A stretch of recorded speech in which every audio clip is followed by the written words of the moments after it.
하나님의 공의 주독생자 주의 나라 임하시네.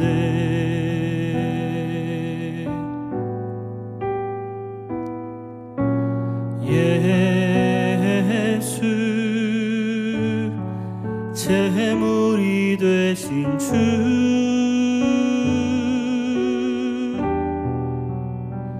영광 중에 그의 나라 임하시네.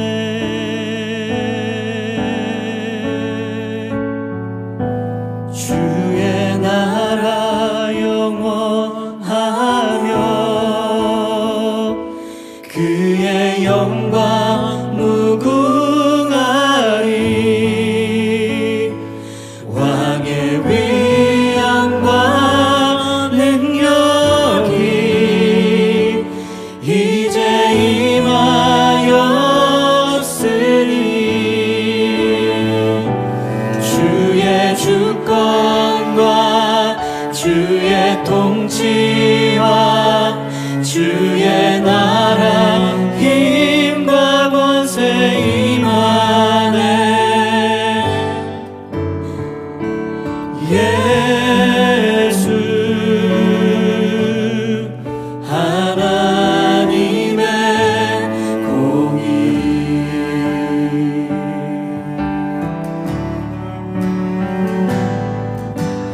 예수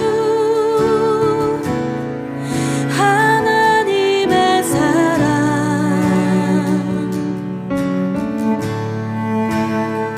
주 은혜와 말씀으로 나타났네.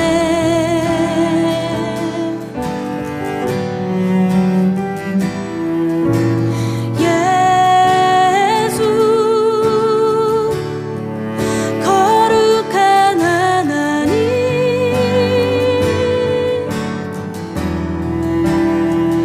영광 중에 그의 나라 임하시네.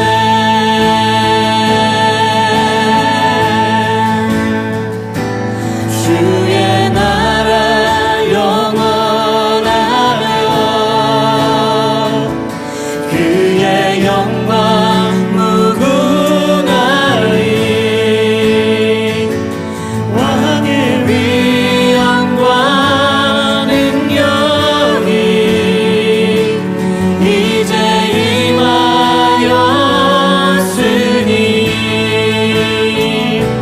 주의 주권과 주의 통치와 주의 나라 힘과 권세 임하네. 예수 하나님의 공의. 우리가 함께 나눌 말씀은 사도행전 16장 33절부터 40절까지 말씀입니다. 그 밤 그 시각에 간수가 그들을 데려다가 그 맞은 자리를 씻어주고 자기와 그 온 집이 다 세례를 받은 후 그들을 데리고 자기 집에 올라가서 음식을 차려주고 그와 온 집안이 하나님을 믿음으로 크게 기뻐하니라. 날이 새매 상관들이 부하를 보내어 이 사람들을 놓으라 하니 간수가 그 말대로 바울에게 말하되 상관들이 사람을 보내어 너희를 놓으라 하였으니 이제는 나가서 평안히 가라 하거늘. 바울이 이르되 로마 사람인 우리를 죄도 정하지 아니하고 공중 앞에서 때리고 옥에 가두었다가 이제는 가만히 내보내고자 하느냐? 아니라 그들이 친히 와서 우리를 데리고 나가야 하리라 한데 부하들이 이 말을 상관들에게 보고하니 그들이 로마 사람이라 하는 말을 듣고 두려워하여 와서 권하여 데리고 나가 그 성에서 떠나기를 청하니 두 사람이 옥에서 나와 루디아의 집에 들어가서 형제들을 만나보고 위로하고 가니라. 아멘. 자, 감옥에 갇혀 있는 바울과 실라가 이제 감옥에서 나왔습니다. 그리고 풀려나는 과정을 우리에게 보여주는 말씀이죠. 그들이 우리는 로마 시민이다 라는 그 이유 하나만으로 당당하게 나가는 모습을 볼 수 있습니다. 그렇다면 지금의 한국교회는 교회의 당당한 모습을 과연 어디서 찾으려고 할까요? 어떻게 하면 교회가 세상에서 영광받는 그런 모습일까요? 참 안타까운 일이지만 얼마 전에 뉴스에 나온 소식을 하나 전해드리려고 합니다. 그 한국교회연합회라는 단체가 있어요. 좀 성격이 좀 불분명한 단체입니다. 거기서 천안에 한국 기독교 기념관을 세운다고 합니다. 제가 그 홈피를 캡처해가지고 올렸는데요. 보면 약 10만 평, 천안에 10만 평의 땅을 사서 예산은 한 1조 원이 든다고 합니다. 그러니까 뭐 여러 가지 다양한 건물들을 세우는데 그 중에서 137m짜리 예수님 조각상을 세운다고 합니다. 목적은 이것을 통해서 하나님의 말씀을, 예수님의 말씀을 직접 체험할 수 있도록 하기 위하여, 그리고 사람들에게 예수님을 전하고 알리기 위해서 이 조각상을 세우고 이런 기념관을 세운다는 사실이죠. 여러분, 제가 한번 인터넷에 찾아보니까요, 곳곳마다 기독교 기념관, 선교 기념관, 그런 기념관들이 도시마다 있는 것을 찾아보게 되었어요. 뿐만 아니라 조각상도 곳곳에 있습니다. 가까운 곳에서는 저쪽 광주에 가면 소망교회가 세운 기도원이 있는데 거기에 가도 뭐 100 몇십 미터 정도는 되지 않아도 작은 조각상들이 있습니다. 그런데 이렇게 큰 기념관을 세우고 또 거대한 조각상을 세워서 그것을 통해서 우리가 예수님의 말씀을 직접 체험할 수 있고 또한 사람들에게 전도할 수 있다. 저는 아직도 이런 생각을 하고 있는 분들이 계실까 하는 의문점이 듭니다. 여러분, 대형 기념관을 세우면 그것으로 우리가 예수님의 말씀을 직접 체험할 수가 있을까요? 거기서 십자가의 고난을, 낮아지신 예수님의 겸손을, 아픈 자들을 돌보시는 그 사랑을 기념관을 통해서 우리가 느낄 수 있다면 여러분, 교회마다 기념관을 세워야 되겠죠. 뿐만 아니라 거대한 동상을 세워서 예수님을 세상에 알리고 전도할 수 있다면 여러분, 교회가 앞장서서 동상을 세워야죠. 그러나 제가 볼 때는 그렇습니다. 한국 교회가 이렇게 기념관을 세우려는 목적은 교회가 더 이상 세상에 하층이 아니고 우리도 이만한 힘과 또한 이만한 재력을 가지고 있다는 것을 드러내기 위한 것이 아닌가. 더 부끄러운 일은요, 이런 일들이, 이런 뉴스가 보도되자마자 천안시에서 자신들이 허가한 내용과 다른 내용을 홍보하고 있다면서 자신들은 100m가 넘는 그런 동상을 세울 것을 허가해 주지도 않았다라는 내용을 공식적으로 보도하고 있습니다. 저는 교회를 섬기는 목사 입장에서 굉장히 민망하고 부끄러운 일이 아닌가라고 생각이 듭니다. 여러분, 더 이상 건물이나 보이는 조각을 통해서 우리가 당당함을 나타낼 수는 없겠죠. 대신에 제가 교회 다니고 있는 것이, 또한 제가 믿음을 갖고 있는 것이 얼마나 자랑스러운 일인가 느꼈던 것은요, 제가 학교 다니면서 국사 시간에 일제시대 초대교회, 초대 한국교회의 그런 역사를 배울 때 느꼈던 일입니다. 당시는 많은 핍박과 고난이 있었던 때인데요. 그 당시 우리나라 인구가 약 1700만 정도 됐다고 합니다. 그 중에서 기독교인은 2%도 안 되는 30만 명 정도였다고 하죠. 그런데 여러분, 독립운동이 3일 운동이 1919년에 일어났습니다. 근데 그 중에 그 독립선언서에 서명한 33명의 인물이 있습니다. 그 중에서 16명이 기독교인이었고요. 총독부가 3.1운동에 참여했던 사람들을 붙잡아다가 신문하는데 그들의 종교를 파악하기도 했다고 합니다. 그런데 3.1운동으로 투옥된 사람 가운데 약 20%가 기독교인이었다라고 이렇게 이야기를 하죠.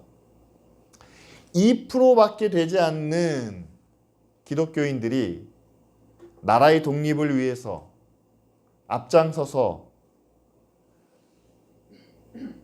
어떤 일을 합니까? 고난을 무릅쓰고 생명의 위협을 무릅쓰고 3.1운동을 하는데 일반 사람들보다 10배가 많은 그런 비율로 참여했다는 사실이죠. 제가 두 가지 사진도 아니고 약간 이제 뭐죠? 사파 비슷한 건데요. 여러분들 보시기에 왼쪽에는 그 독립선언서에 서명했던 33명, 그 중에서 16명이 기독교인이고, 그리고 3.1운동이 어디를 통해서 전국적으로 확장이 됐냐면 선교사들이 세운 학교를 통해서 확장이 되었습니다. 학생들이 주로 많이 참여했다는 사실이죠. 그래서 그 학생 가운데는 우리가 잘 알고 있는 유관순 열사도 포함되어 있습니다.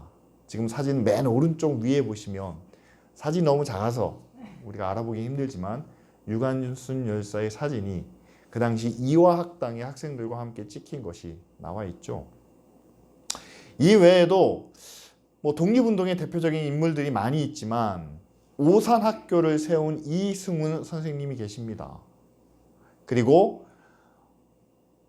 자기의 전 재산을 바쳐서 만주에 신흥무관학교를 세운 이회영 선생님도 계시죠. 이 두 분의 공통점은 지금으로 말하면 그분들은 자산가였습니다. 뭐 재벌에 비교할 수 있다고 할까요? 장사를 통해서 아니면 물려받은 재산이 어마어마했다고 하죠. 하지만 그 모든 것을 다 바쳐서 학교를 세웁니다. 학교를 세운다는 것은 다음 세대를 위한 교육에 힘썼다는 사실이죠.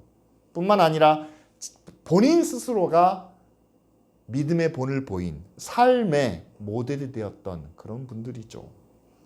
자, 이런 믿음의 선배들 또한 희생과 헌신을 아끼지 않은 분들을 통해서 일제시대가 끝난 후에 또한 전쟁을 겪고 난 후에 교회가 사람들에게 인정을 받게 됩니다. 그리고 누구든지 나 어느 교회 다닙니다. 나 교인입니다. 라고 말하면 그 사람은 일단 정직하고 바르고 옳은 일에 앞장서는 사람이다. 라는 그런 인정을 받게 되었다는 사실이죠. 이게 불과 50년, 60년 전의 이야기입니다.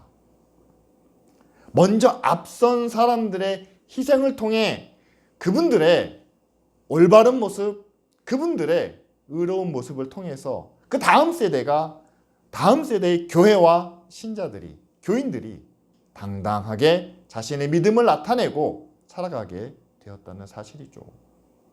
오늘 우리가 읽은 말씀 사도행전 16장 안에도요, 바울의 당당함이 그 교회에까지 이어지는 것을 우리는 볼 수 있습니다. 자, 지진이 일어나서 바울과 실라는 감옥에서 나올 수가 있었습니다. 그런데 다른 죄수들처럼 도망가려고 하지 않고 그들은 간수 앞에 당당하게 나타나죠. 그리고 그 간수장과 함께 그 집에 가서 복음을 전한 후에 많은 사람들이, 그 집안의 모든 사람들이 다 예수를 믿게 되자 세례를 줍니다. 그리고 그날 밤을 그 간수장의 집에 머물게 되죠. 다음 날이 밝았을 때에 35절과 36절에 보니까 그 간수장의 상관들, 아마 빌립보의 집정관이 아닐까 추측해 봅니다. 그들이 바울과 실라에게 너희는 평안히 가라 라고 이렇게 석방 소식을 전해주죠. 그런데 바울이 도리어 이렇게 말합니다. 우리는 로마 사람인데 당신들에게 정당한 대우를 받지 못했습니다. 그러니 그냥 우리를 조용히 보내려고 하지 말고 직접 와서 우리를 데리고 나가십시오. 라고 이렇게 요구하는 거죠. 자, 왜 이 사람들이 옥에 갇혔습니까? 귀신 들린 소녀 하나를 고쳐줬더니 자기 밥줄이 끊어졌다고 항변하는 사람들 때문에 바울과 실라가 옥에 갇혔습니다.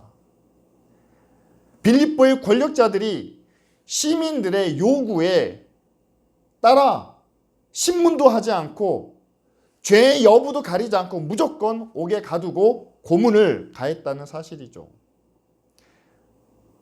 그래서 바울이 요구한 겁니다. 우리는 불의하게 고문을 당했고 정당한 재판도 받지 못했고 우리가 잘못한 것이, 우리가 죄 지은 것이 무엇인지 아무도 밝혀내지 못했으니 더 이상 우리가 죄인이 아니라는 것을, 우리가 정당하다는 것을, 더 나아가 바울이 행한 모든 일과 바울이 전한 복음이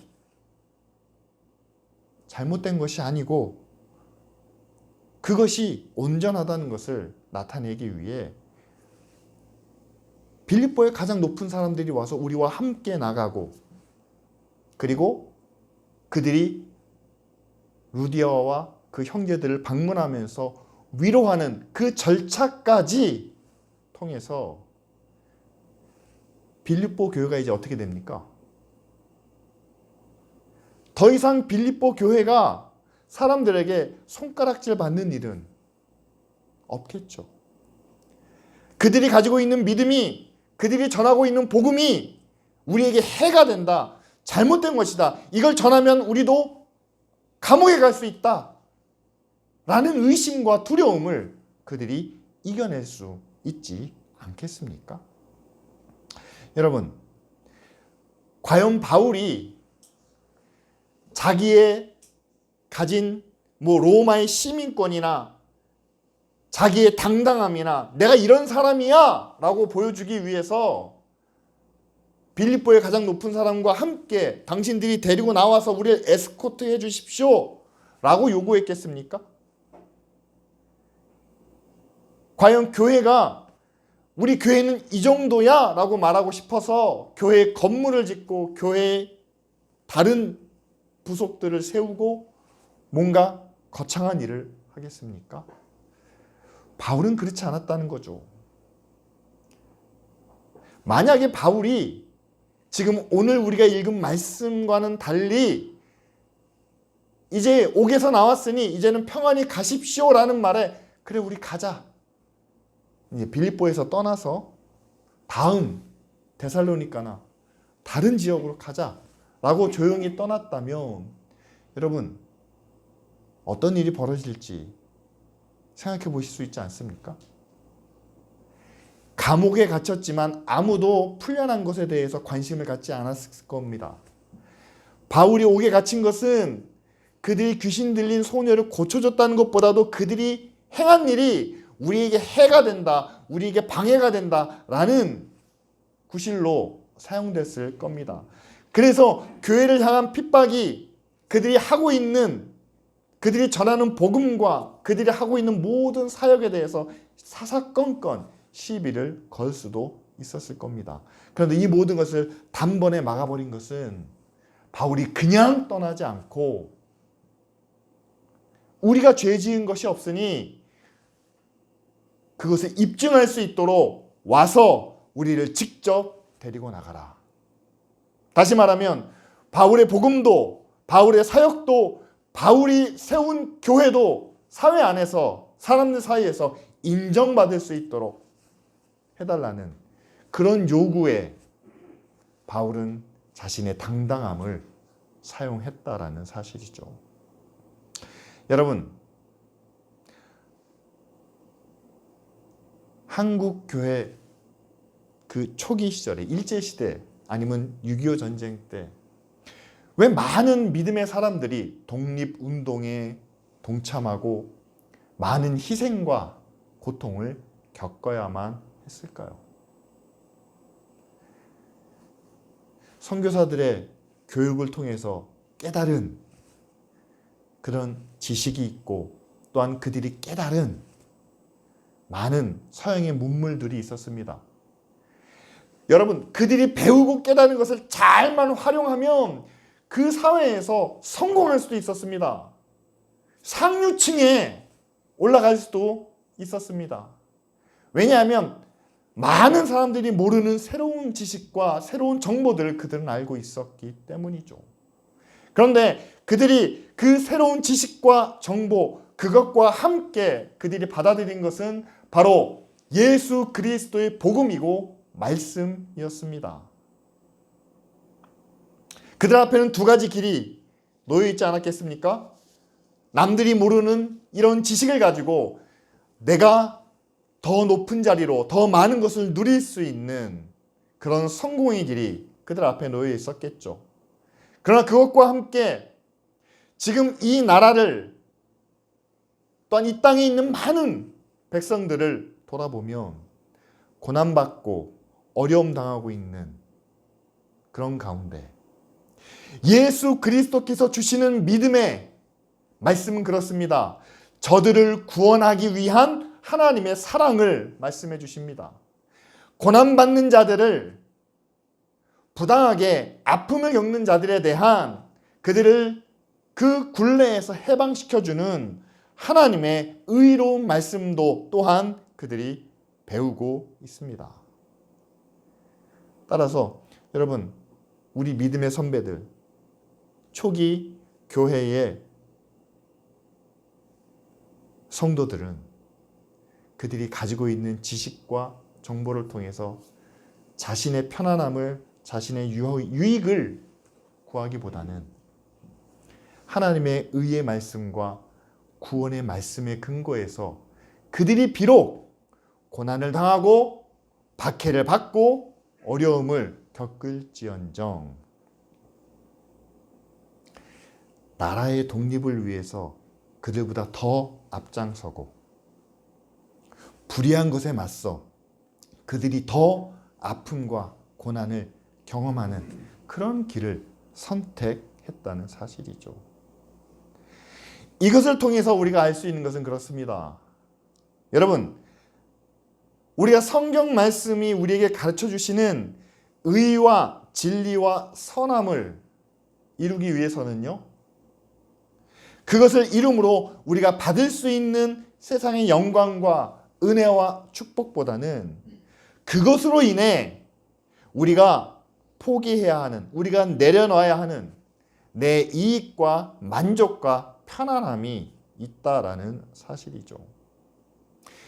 여러분, 지금도 역시 마찬가지입니다. 교회가 세상 사람들에게, 이웃들에게 당당하기 위해서는요, 교회가 마땅히 누려야 될 그런 권리와 이익과 그 모든 것을 놓치지 않고 꽉 움켜쥐고 있는 모습이 아니라 오히려 교회는 세상 가운데 더 당당한 모습을 보여주기 위해서 손을 내밀어야 된다는 사실이죠.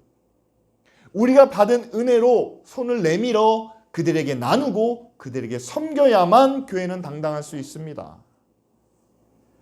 우리가 받은 것이 내 것이 아니고 하나님이 내게 주신 것인데 우리를 위한 일용할 양식을 주셨다라는 그 믿음으로 함께 나눌 때에 우리는 하나님의 말씀을 있는 그대로 믿고 실천하는 교회라는 그런 당당한 메시지를 전할 수 있는 것이 아니겠습니까?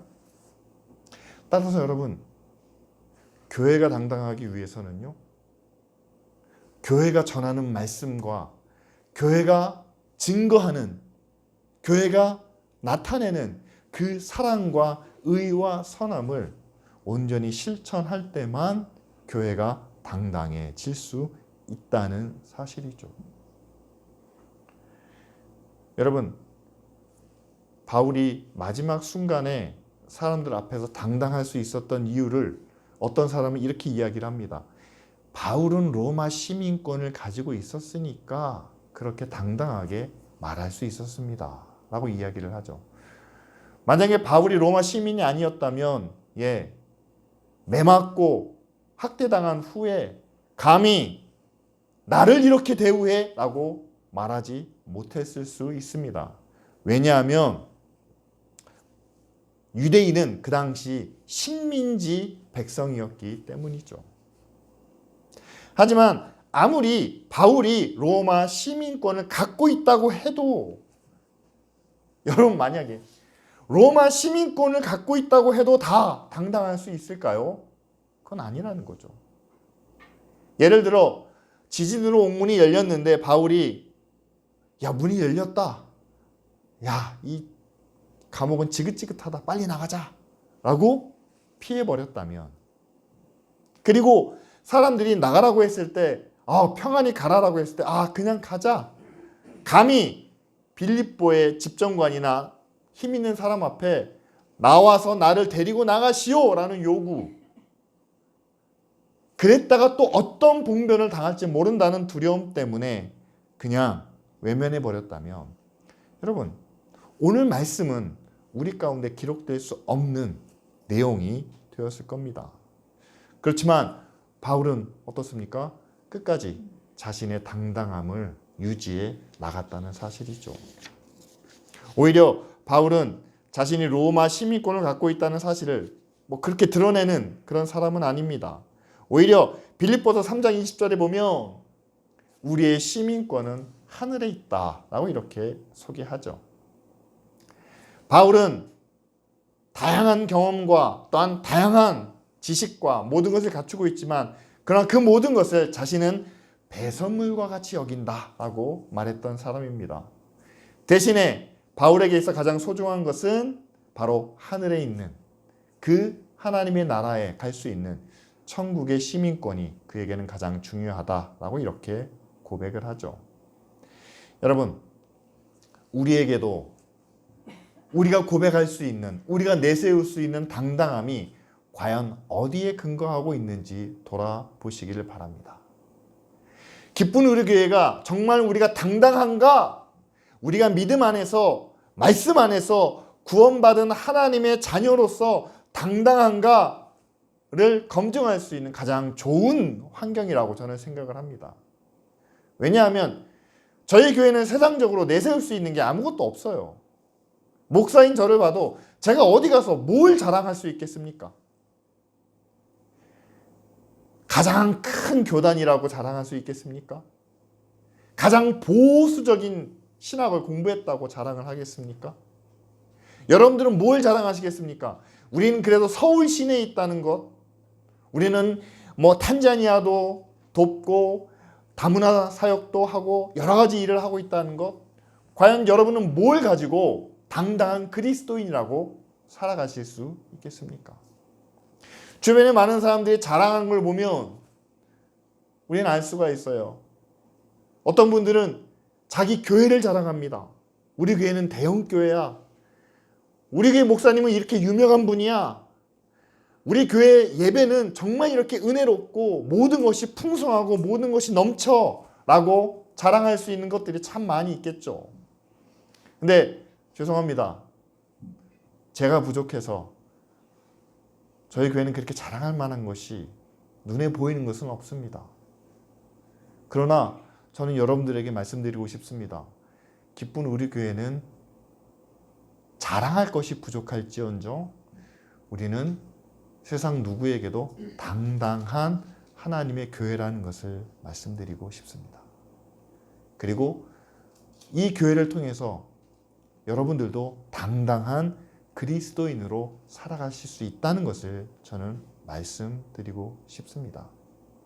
왜냐하면 여러분, 바울이 주고 있는, 바울이 말하고 있는 당당함은 사람을 통해서 세워지는 것이 아니기 때문이죠. 여러분, 오늘 우리가 읽은 말씀 40절 말씀을 다시 한번 보기를 원합니다. 두 사람이 옥에서 나와서 루디아의 집에 들어갑니다. 형제들을 만나서 보고 위로하고 갑니다.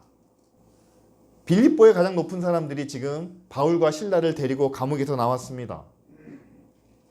이제 바울과 실라를 빌립보 성 밖으로 데리고 나가야 되는데 어디를 들립니까? 루디아의 집을 들립니다. 나중에 루디아의 집이 빌립보 교회의 첫 모임 장소가 되죠. 그 다음에 형제들을 만나봅니다. 루디아의 형제들, 그리고 간수장의 집안 식구들도 만나봤을 겁니다. 그리고 그들과 함께하면서 그들을 위로하고 이제 그 성을 떠나게 되죠. 자, 그러면서 이들은 빌립보에 있는 모든 사람들에게 더 이상 바울이 전한 복음을 믿는다고 함께 모인다고 문제가 되지 않을 겁니다. 뿐만 아니라 바울이 그들을 위로할 때 위로한다라는 단어가 여러분 헬라어로 파라칼레오라는 단어를 사용하는데 이거는 두 단어가 함께 합성된 단어입니다. 파라라는 것과 칼레오라는 단어죠. 파라는 옆에서 라는 말이고 칼레오는 부르신다, 부른다 라는 뜻입니다. 그래서 이 파라칼레오라는 말이 어떻게 사용되냐면 옆에서 부르신다 아니면 옆으로 부르신다는 뜻입니다. 그래서 하나님이 우리를 옆으로 부르신다 또는 우리와 함께 하신다. 그래서 하나님이 우리를 위로하신다. 우리에게 평안을, 격려를, 용기를 주신다라는 그런 의미로 사용되는 단어가 바로 이 파라칼레오라는 단어입니다. 바울이 자신의 당당함을 통해서 빌립보 교회와 그 형제들에게 주고 싶은 것은 바로 하나님이 그들을 부르셨고 또한 하나님이 그들과 함께 하신다는 그런 위로와 평안을 주기 원했다는 사실이죠. 따라서 내가 로마 시민권을 갖고 있으니까 너희들도 안전할 거야 라고 말하지 않습니다. 바울은 자신이 죄 없이 고난을 받았고 이제 자신은 그 성을 떠날 수밖에 없다는 것을 알고 있었습니다.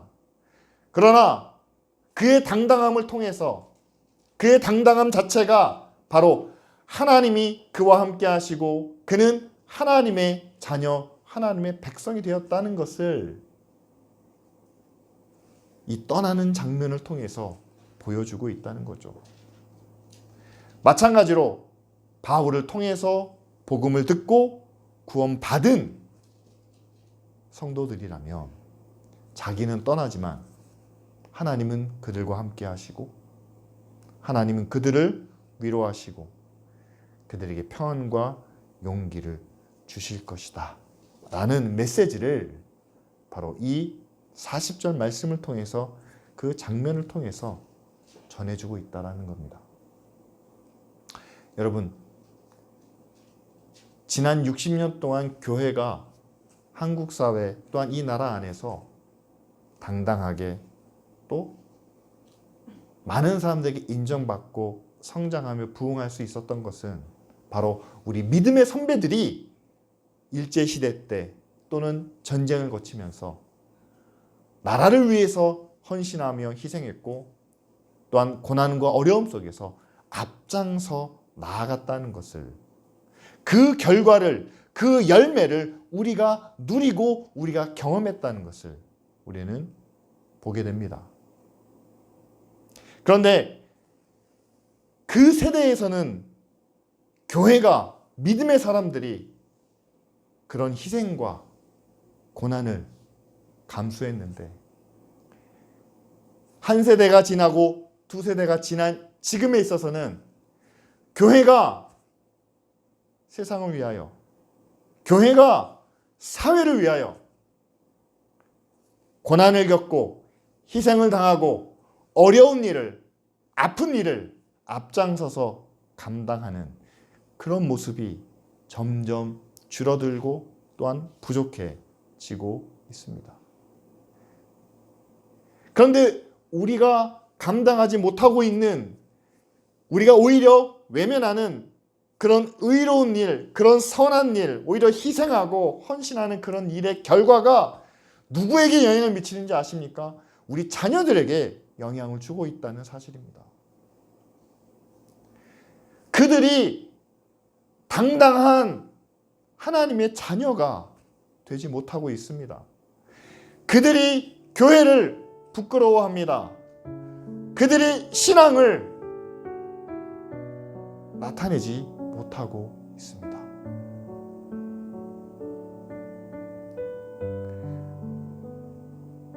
어디서부터 잘못된 거고 무엇이 문제고 어떻게 할 수 있을까? 여러분, 먼저 우리가 하나님 안에서, 믿음 안에서 당당한 모습을 회복해야 되지 않을까요? 그 당당한 모습은 우리가 무슨 특별한 특권을 가지고 있기 때문에, 우리가 가진 것이 많아서 남들보다 더 위대하기 때문에 얻는 당당함이 아니라, 바울이 고난과 핍박 앞에서도 피하지 않고 믿음 안에서 하나님을 찬양하고 기뻐했던 것처럼, 한국교회 초기 성도들이, 교회가 나라를 위해서 헌신하며 희생하고 자신의 모든 것을 다 드렸던 것처럼, 우리가 하나님께 받은 은혜가 있고 우리가 하나님께 받은 복이 있다면 그것과 함께 하나님께서 우리에게 말씀하시는 의와 선함과 사랑이 있습니다. 우리가 세상 가운데서 당당하기 위해서는 은혜와 축복을 더 많이, 더 풍성하게, 더 크게 달라고 요구하는 그 당당함이 아니라, 하나님께서 우리에게 말씀하신 선함과 의로움과 정직함으로 남들보다 더 다르게, 내가 비록 손해를 보고 해를 당하고 어려워질지언정 다른 사람들보다 더 정직하고 의롭고 겸손하게 살아가는 그 삶의 모습을 보여야 우리가 세상 가운데서 당당해지고, 또 우리 자녀들도, 다음 세대도 교회를 자랑스럽게 당당하게 여길 수 있다는 사실이죠. 그래서 우리가 함께 기도하기를 원합니다. 무엇보다 한국 교회가 이 사회 가운데, 이 국민들 가운데 당당한 모습을 갖출 수 있도록, 나아가서는 기쁜 우리 교회가, 또한 이 교회에 속해 있는 모든 성도들이 말씀 안에서, 믿음 안에서 당당해질 수 있기를, 그래서 우리 자녀들이 그들이 갖고 있는 믿음을 또 하나님의 자녀 되었다는 것을 당당하게 이야기할 수 있도록, 이 시간 다 같이 함께 기도하시겠습니다.